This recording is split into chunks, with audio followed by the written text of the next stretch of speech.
Hello guys. In the last lecture, we talked about electric flux, solid angle, and the definition of Gauss law. Gauss law होता क्या है? थोड़ा सा revise करेंगे and in this lecture we are going to talk about the applications of Gauss law. So, at first we have studied electric flux. अगर ये ds area है और ये ds एरिया एलिमेंट है, याद रखना मैंने आपको बोला था कि area is a vector quantity. अगर एरिया वेक्टर क्वांटिटी है तो उसकी डायरेक्शन क्या होती है? उसकी direction is always perpendicular to the plane in which the area is. यानी ये ds बार है आपका, ये e बार है आपका, इन दोनों के बीच का एंगल थीटा है.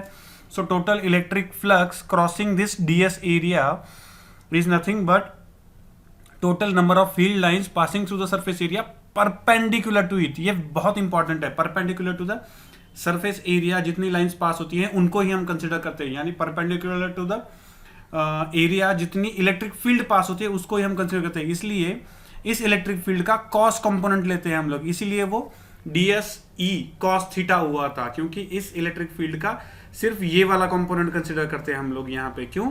क्योंकि डेफिनेशन ये बताती है कि perpendicular to it. So electric flux is a scalar quantity. उसका यूनिट होता है ये. When electric flux through the small surface area जब हम निकालने की कोशिश करते हैं तो it is nothing but d phi is equal to e bar dot ds bar nothing but eds cos theta. Basically ये cos theta किसकी वजह से आया हुआ है? e के परपेंडिकुलर कंपोनेंट की वजह से. सो e cos theta into ds ऐसे आया हुआ है. सो eds cos theta it is a dot product. Next Gauss law. Gauss law के बारे में हमने बात की थी. What is mean by Gauss law? The amount of electric flux. Last slide में हमने देखा कि total electric flux through a surface area. तो सरफेस एरिया ओपन भी हो क्लोज भी हो डजंट मैटर, उसके लिए फॉर्मूला यही है. Open surface area close surface area दोनों के लिए फॉर्मूला यही है. लेकिन गॉस लॉ जो है वो गॉस लॉ सिर्फ क्लोज सरफेस के बारे में बात करता है. क्या कहता है गॉस लॉ? गॉस लॉ कहता है the amount of flux crossing closed surface area is nothing but the net charge enclosed by the close surface divided by epsilon not. Epsilon not is the permittivity of the free space, अगर ये free space में है तो. या फिर अगर आप epsilon भी पकड़ सकते हो अगर कोई मीडियम में रखा हुआ है आपका, डजंट मैटर. ठीक है. सो उसका फॉर्मूला है integration of E bar dot ds bar. Total electric flux का फॉर्मूला है ये. टोटल इलेक्ट्रिक फ्लक्स यानी स्मॉल सरफेस एरिया से और ऐसे सारे स्मॉल सरफेस एरिया अगर ऐड करके अगर एक क्लोज सरफेस तैयार हो रहा है तो उसको क्रॉस करके जाने वाला total flux is nothing but total enclose charge divided by epsilon naught.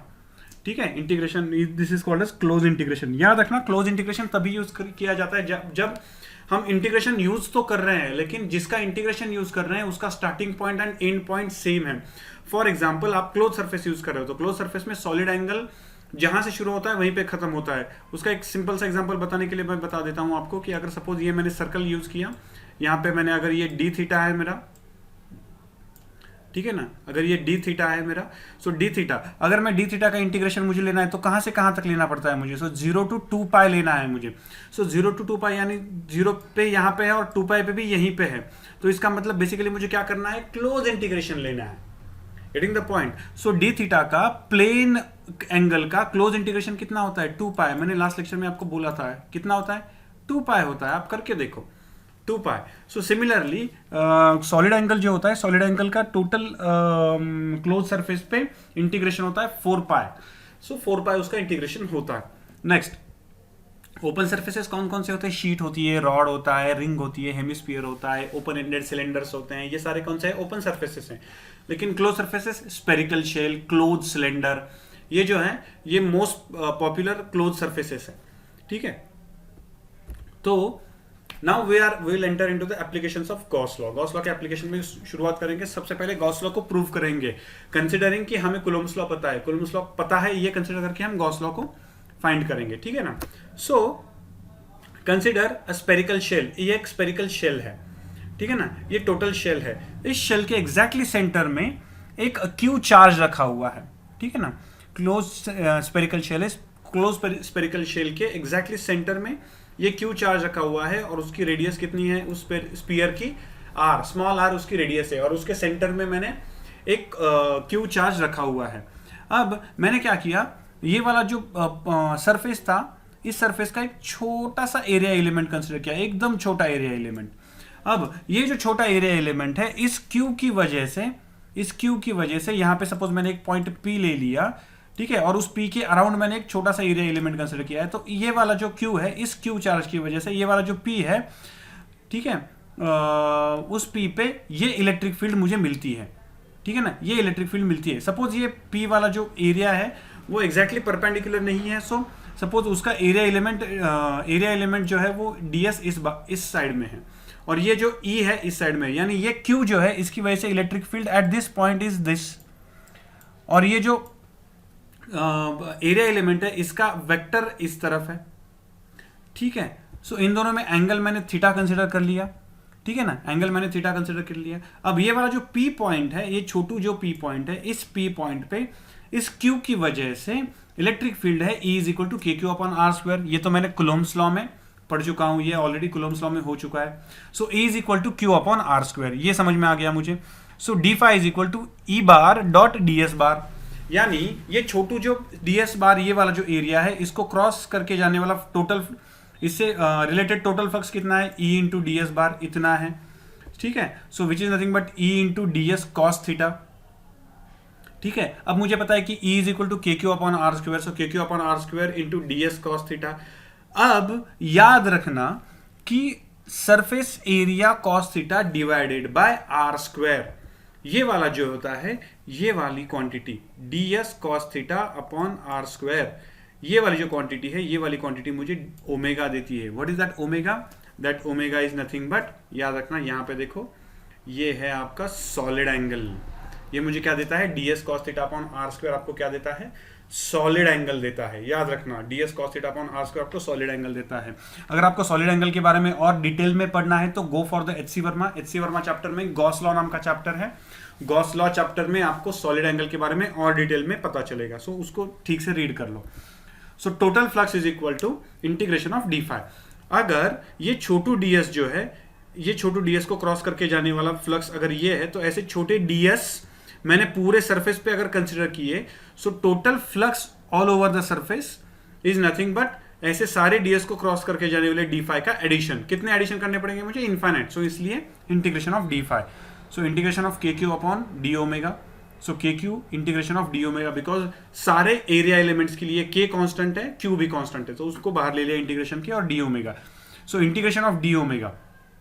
अब देखो यहाँ पे इंटीग्रेशन ऑफ डी ओमेगा ले रहा हूं मैं सॉलिड एंगल, लेकिन ये किसके लिए ले रहा हूं, ये integration is for this whole close surface, तो इसलिए ऑब्वियसली उसका क्या आएगा, 4 पाई आएगा। यानी सॉलिड एंगल किसके लिए ले रहा हूं, इस total close surface, close spherical shell के लिए ले रहा हूं, सो उसका कितना आएगा इंटीग्रेशन, 4 पाई।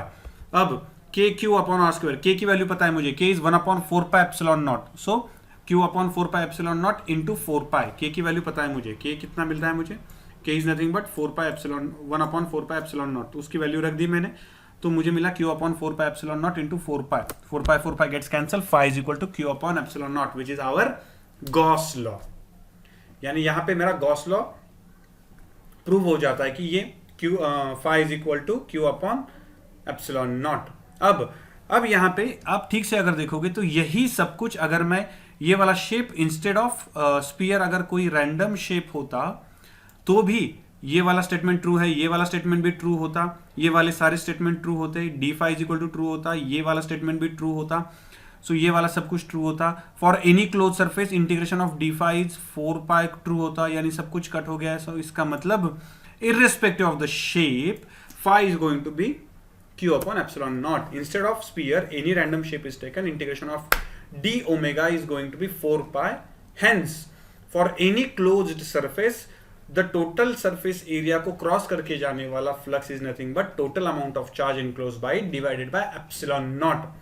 Also, ये वाला जो है, ये वाला R पे डिपेंडेंट नहीं है, R पे डिपेंडेंट नहीं है। इसका मतलब यहाँ पे भी अगर मैं R लेता, यहाँ पे भी अगर R लेता, तो it is going to be like this only. अगर ये R यहाँ पे होता, इसका मतलब it is not depend upon the position of charge in the close surface, it is not depend upon the position of the charge in the close surface, क्योंकि अगर R यहाँ पे लेता, सॉरी Q अगर यहाँ पे लेता तो R की वैल्यू चेंज होती, तो R की वैल्यू सारे ds के लिए चेंज होती, फिर भी total integration of D phi is going to be, sorry d omega is going to be 4 pi only. इसलिए ये क्लोज सरफेस के शेप पे भी डिपेंडेंट नहीं है और क्लोज सरफेस के अंदर क्यू कहां पे रखा हुआ है उस पे भी डिपेंडेंट नहीं है. It's just about the total amount of charge enclose by the any shape of random surface. ठीक है. सो ये हो गया हमारा प्रूफ ऑफ कुलोम्स लॉ. अब कुलोम्स लॉ के एप्लीकेशंस में सबसे पहला application electric field due to a point charge. ठीक है ना. Electric field due to point charge. Point charge की वजह से एक पर्टिकुलर जगह पे इलेक्ट्रिक फील्ड कितनी होगी. सो कंसीडर करो एक पॉइंट चार्ज है उस पे. अब ये पॉइंट थोड़ा सा बड़ा दिख रहा है लेकिन मुझे बस ये बताना है कि जब कभी भी हम पॉइंट चार्ज कंसीडर करते हैं तो we consider it as a sphere. Point है लेकिन पॉइंट को हम कैसे कंसीडर करते हैं. Sphere with a zero radius. ठीक है. सो ये हाइपोथेटिकल होता है पॉइंट चार्ज लेकिन sphere with a zero radius ऐसे कंसीडर कर रहे हैं हम लोग. सो क्यों ये है तो इसकी वजह से ये वाला एक पॉइंट है तो which is at a distance of R from the point charge की सेंटर से, यानी बेसिकली पॉइंट चार्ज से आर डिस्टेंस पे है. तो यहां पे मुझे इलेक्ट्रिक फील्ड फाइंड आउट करनी है due to this point charge. अब मैं यूजिंग गॉस लॉ इसको प्रूव करने की कोशिश करता हूं यूजिंग गॉस लॉ. तो मैंने क्या किया, अब मुझे पता है कि ये आर डिस्टेंस पे यहां पे electric field due to this point charge उतनी है जितनी यहां पे है. अगर ये वाला डिस्टेंस अगर मैं आर कंसिडर कर लूं तो उतनी ही यहां पे है. अगर यहाँ पे डिस्टेंस कंसीडर कर लो आर डिस्टेंस तो यहाँ पे भी उतनी है, यहाँ पे भी उतनी है, यहाँ पे भी उतनी है, यहाँ पे भी उतनी है. अगर सारे आर डिस्टेंसेस वाले point from the point charge Q अगर मैं सारे पॉइंट्स कंसीडर करूं तो वो सारे के सारे पॉइंट मिला के क्या तैयार करते हैं, एक स्फीयर तैयार करते हैं.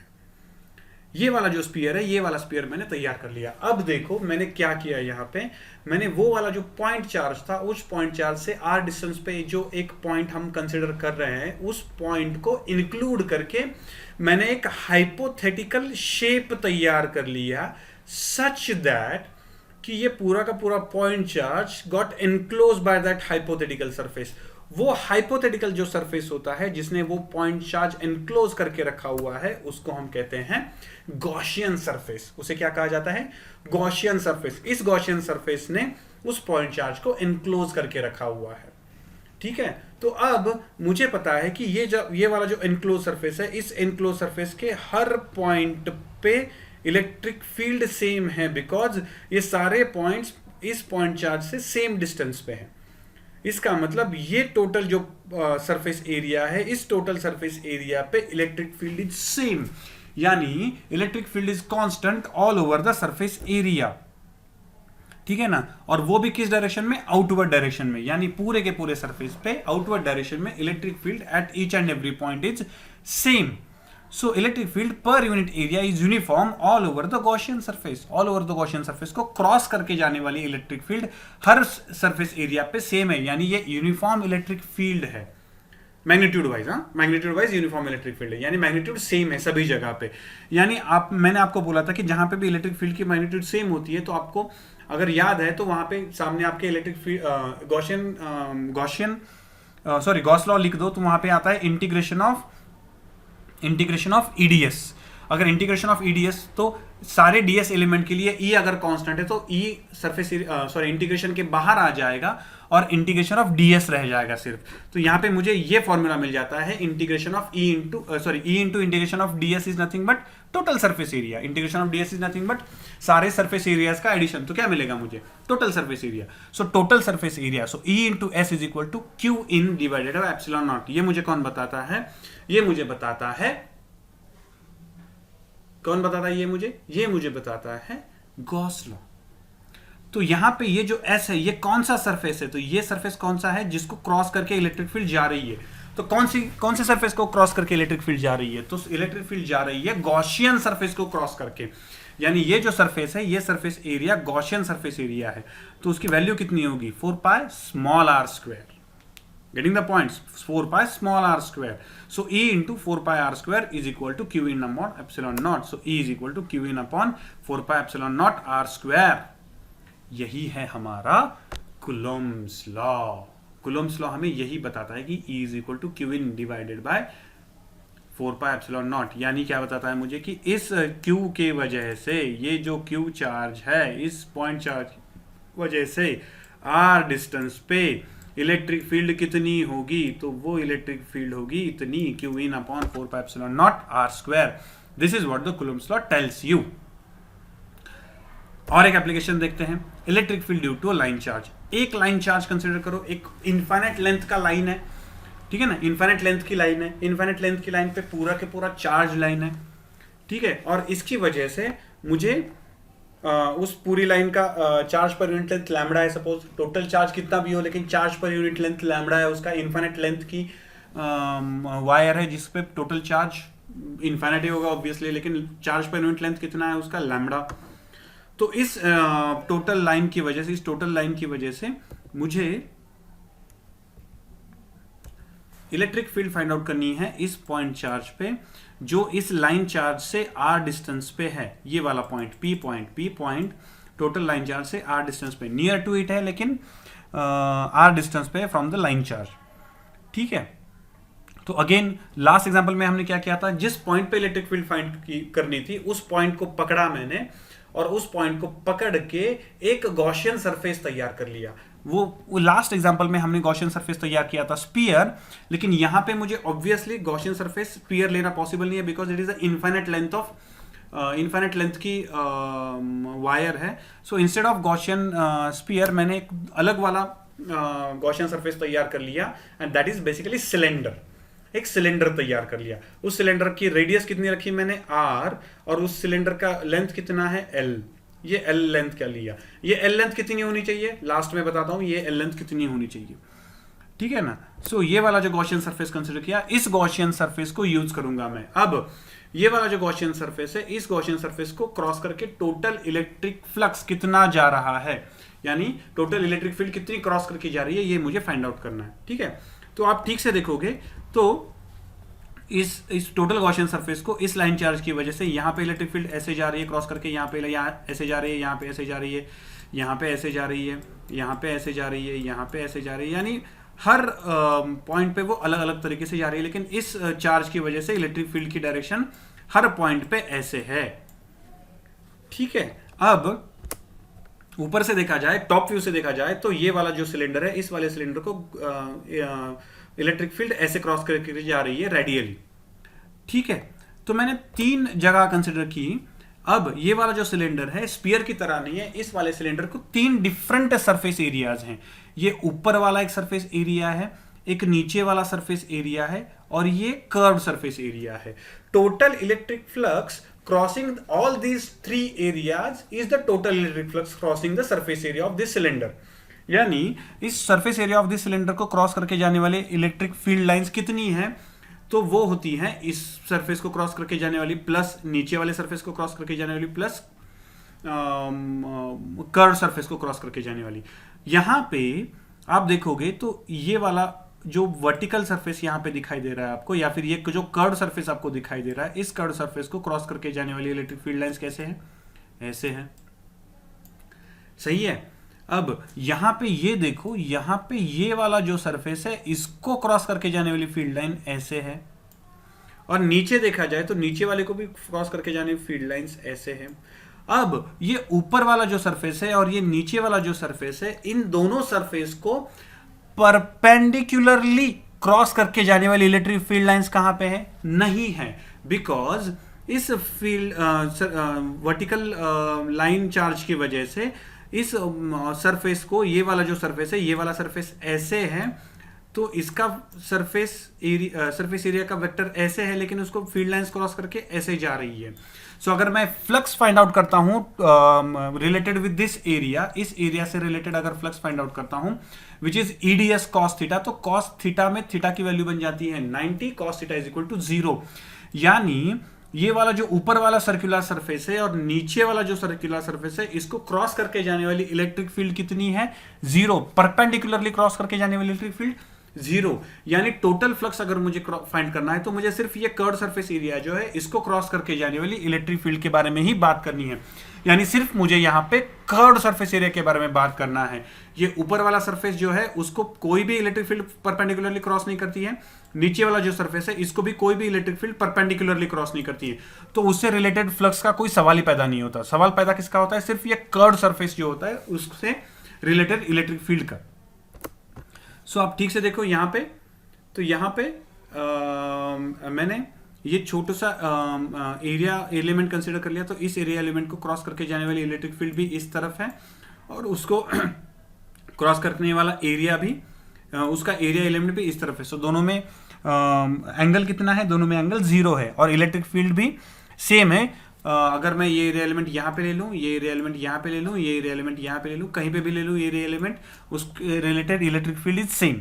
अगर उससे रिलेटेड इलेक्ट्रिक फील्ड सेम है तो मैं वो एरिया एलिमेंट कंसिडर नहीं करता हूँ, सॉरी वो एरिया एलिमेंट के लिए इलेक्ट्रिक फील्ड कांस्टेंट कंसिडर करता हूँ। तो इलेक्ट्रिक फील्ड पर unit area is uniform all over the Gaussian surface. Basically all over the Gaussian surface यानी यहाँ पे गॉसियन सरफेस कौन सा कंसिडर कर रहा हूँ, सिर्फ कर्व सरफेस एरिया कंसिडर कर रहा हूँ, ठीक है।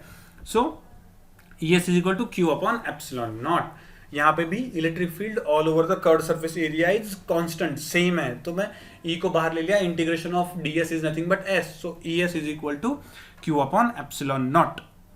सो अब यहाँ पे मैं कौन सा एरिया कंसिडर कर रहा हूँ, सिर्फ कर्व सरफेस एरिया कंसिडर कर रहा हूँ, इसलिए 2 पाई r इंटू एल। अब यहाँ पे ये जो है ये charge enclosed by the Gaussian surface. यहाँ पे अपना गॉसियन सरफेस कितना है, सिर्फ ये सिलेंडर, तो सिर्फ इस सिलेंडर ने कितना गॉसियन चार्ज एनक्लोज करके रखा हुआ है, तो charge per unit length multiplied by length of the cylinder, क्योंकि इतना ही तो यहां से लेके, ठीक है। मैं ये चेंज करता हूं, कौन सी लूं, वाइट ले लेता हूं। सो ये वाला जो यहां से लेके यहां तक ये वाली जो लेंथ है, इतनी लेंथ में जो भी चार्ज है उतना ही चार्ज उसने एनक्लोज करके रखा हुआ है गॉसियन सरफेस ने। तो इसके अंदर कितना चार्ज एनक्लोज करके रखा हुआ है, तो that charge is nothing but lambda into L, charge per unit length multiplied by length. So ये एल कैंसिल आउट हो जाते हैं। सो आपको E कितना मिलता है, E is equal to lambda upon 2 pi r epsilon naught. यानी इसका मतलब आप ये जो गॉसियन सरफेस का सिलेंडर है उसकी लेंथ कितनी भी लो डजंट मैटर, क्योंकि वो लेंथ पे डिपेंडेंट है ही नहीं। अगर लेंथ पे डिपेंडेंट नहीं है तो कितनी भी लो डजंट मैटर, ठीक है। लेंथ तो वैसे भी कट जानी है। ये क्या है, this is the electric field due to a line charge at a point at a distance small r from this line charge. This is the electric field, this is the second application of Gauss law. अब तीसरा application देखते हैं। तीसरा application ठीक से देख लो, electric field due to a plane sheet. Consider करो एक प्लेन शीट है, ये शीट है। अब ये वाली जो शीट है, इस वाली शीट पे टोटल चार्ज है।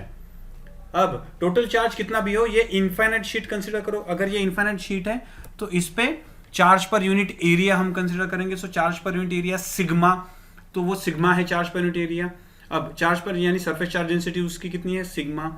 अब ये वाला जो शीट है, इस वाली शीट की वजह से यहाँ पे एक पॉइंट है P, इस पॉइंट पे मुझे इलेक्ट्रिक फील्ड फाइंड आउट करनी है। ये वाला जो पॉइंट है, ये वाला पॉइंट सपोज R डिस्टेंस पे है, कितने डिस्टेंस पे है, R डिस्टेंस पे है सपोज, डजंट मैटर, लेकिन सपोज R डिस्टेंस पे है।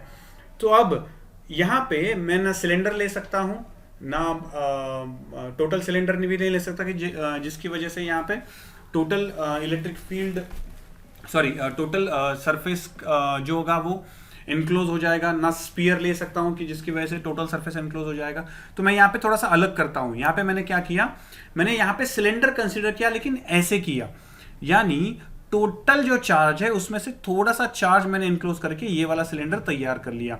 इसकी इस साइड में जितनी लेंथ है उतनी ही उस साइड में भी लेंथ है, यानी दोनों साइड में लेंथ सेम है। और इसका जो ये कर्व सरफेस, सॉरी ये जो सर्कुलर सरफेस एरिया है, ये सर्कुलर सरफेस एरिया पे ये पॉइंट P आता है। इस तरह से मैंने वो वाला सिलेंडर तैयार किया है। सिलेंडर कैसे तैयार किया है, ये सिलेंडर जो है वो सिमेट्रिक सिलेंडर है, जितना उस साइड में है उतना ही इस साइड में भी है। और दूसरी एक बात है कि इसका जो ये जो सरफेस एरिया है, इस सरफेस एरिया पे ये पॉइंट P है, ठीक है। अब यहाँ पे ठीक से देखो, यहाँ पे ये वाला जो पॉइंट P है, या फिर ये वाला जो सरफेस है, कर्व सरफेस है, सॉरी सर्कुलर सरफेस है, इस सरफेस को क्रॉस करके जाने वाली गॉसियन सरफेस है ये वाला। सो इसको क्रॉस करके जाने वाली इलेक्ट्रिक फील्ड कैसे होगी, perpendicular to the surface area होगी। सिमिलरली इस साइड में भी जाने वाली जो होगी वो परपेंडिकुलर टू सरफेस एरिया होगी। लेकिन अगर मैं यहाँ पे एक एरिया एलिमेंट कंसिडर करता हूं यहाँ पे, तो इस एरिया एलिमेंट का एरिया वेक्टर इस डायरेक्शन में होगा, लेकिन इस शीट की वजह से इलेक्ट्रिक फील्ड यहाँ पे इस डायरेक्शन में होगी। यानी ये वाला जो कर्व सरफेस एरिया है, कर्व सरफेस एरिया पे कोई भी छोटा वाला एलिमेंट कंसीडर करो, कोई भी छोटा वाला, यहाँ पे नीचे वाला एक छोटा सा एरिया एलिमेंट कंसीडर किया, यहाँ पे भी उसका एरिया का वेक्टर इस डायरेक्शन में है और इलेक्ट्रिक फील्ड इस डायरेक्शन में है। यानी इलेक्ट्रिक फील्ड किसी भी एरिया को क्रॉस करके, परपेंडिकुलरली क्रॉस करके नहीं जा रही है, गेटिंग द पॉइंट। यानी यहाँ पे जो भी कर्व सरफेस एरिया है इस सिलेंडर का, इस पूरे कर्व सरफेस एरिया को कहीं पे भी इलेक्ट्रिक फील्ड परपेंडिकुलर क्रॉस करके नहीं जा रही है, ठीक है ना। इलेक्ट्रिक फील्ड उस एरिया को परपेंडिकुलर क्रॉस करके नहीं जा रही है। इसका मतलब total flux is nothing but total flux crossing this area, ये वाला जो सर्कुलर एरिया, ये वाला एरिया और ये वाला उसके बाद वाला पीछे वाला एरिया, ठीक है ना, इसको क्रॉस करके जाने वाली ही इलेक्ट्रिक फील्ड परपेंडिकुलर है। इसलिए फ्लक्स सिर्फ रिलेटेड टू दोज एरियाज हम कंसिडर करने वाले हैं।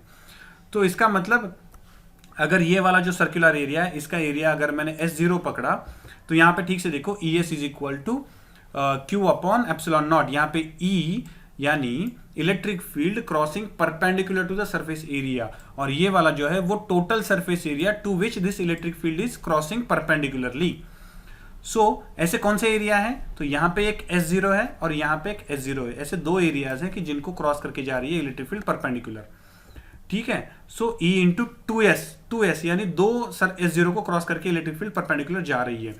और यहाँ पे Q means total charge enclose, कितना चार्ज इनक्लोज करके रखा हुआ है। तो आप ठीक से देखोगे तो ये वाला जो सिलेंडर है, ये वाला सिलेंडर यहाँ पे इसका जो भी ये वाला एरिया है, मैं 1 मिनट में इसको ठीक है मैं पूरा इरेज कर देता हूँ and I will just start with it.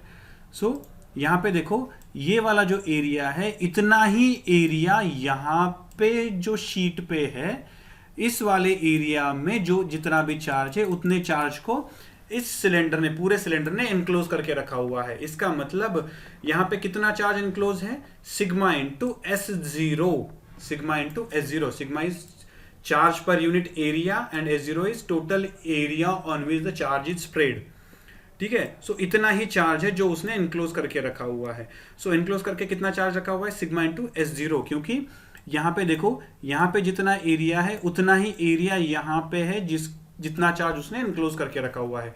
So A into 2S0 is equal to sigma into S0 upon epsilon naught, which is equal to E is equal to sigma upon 2 epsilon naught. ये ठीक से समझ लो, ये ठीक से समझ लो, ठीक है। So E is equal to sigma upon 2 epsilon naught. This is the electric field due to a infinite sheet at a point near to it. ये वाला जो डिस्टेंस है, ये वाला डिस्टेंस मैं नियर कंसिडर कर रहा हूं। P is very near to the infinite sheet. Infinite sheet के नियर पॉइंट है, या फिर शीट और उस पॉइंट में जितना डिस्टेंस है उसके कंपैरिजन में शीट की जो डायमेंशन है वो बहुत ज्यादा है। सो इनफाइनाइट शीट के बहुत नजदीक अगर मैं ये पॉइंट रखता हूं तो उसकी वजह से इलेक्ट्रिक फील्ड कितनी होगी वहां पे, सिग्मा अपॉन एप्सिलॉन नॉट। ये बहुत इंपॉर्टेंट एप्लीकेशन है, ये याद रखना, क्योंकि ये एप्लीकेशन लगने वाला है हमें, ठीक है। अब यहाँ पे थोड़ा सा कंफ्यूजिंग पार्ट है, मैं बता देता हूं आपको, आप ट्राई करो समझने की। अगर नहीं समझा तो I will explain you in the next lecture. Next lecture में आपको समझाता हूं मैं। समझ लो बस कि यहाँ पे ये जो शीट है, ये मैं थिन शीट पकड़ रहा हूं, थिन शीट पकड़ रहा हूं। इसकी वजह से यहाँ पे इस साइड में जो भी चार्ज है, यानी ये वाले सरफेस पे जो भी चार्ज है, वही चार्ज उसके पीछे वाले सरफेस पे है, यानी दोनों पे मिला के सेम चार्ज है। इट्स लाइक आप एकदम थिन पेपर पे अगर आप इंक से लिखते हो तो इस साइड में जो लिख रहे हो वही इंक उस साइड से भी दिखाई दे रही है, यानी दोनों साइड में मिला के उतनी ही इंक है, अगर वो बहुत थिन पेपर है तो। सिमिलरली यहाँ पे भी अगर ये बहुत थिन शीट है तो इस साइड में जितना चार्ज है वही चार्ज उस साइड में, इसलिए टोटल चार्ज इनक्लोज मैंने कितना रखा, सिग्मा अपॉन S0। लेकिन अगर थिक शीट है तो थिक शीट में दोनों साइड के चार्जेस अलग अलग पकड़ने पड़ेंगे मुझे, यानी इस साइड में चार्ज अगर वो सिग्मा अपॉन S0 पकड़ रहा है तो उस साइड में भी चार्ज कितना है, सिग्मा अपॉन S0, यानी total charge enclosed 2 sigma S0, इतना चार्ज टोटल इनक्लोज करेगा, और ये वाला पार्ट तो वही रहेगा। सो थिक शीट अगर हो तो थिक शीट की वजह से electric field at a particular point is nothing but E upon epsilon not आता है। ये समझने की कोशिश करो, अगर नहीं समझा तो नेक्स्ट लेक्चर में आपको मैं समझा देता हूं। These are the some applications of Gauss law, ये समझ लो। नेक्स्ट लेक्चर में हम थोड़े से अलग से एग्जाम्पल सॉल्व करने की कोशिश करेंगे depending upon the Gauss law, और या फिर गॉस लॉ की वजह से और थोड़े से एप्लीकेशन भी ट्राई करेंगे, ठीक है। Thank you.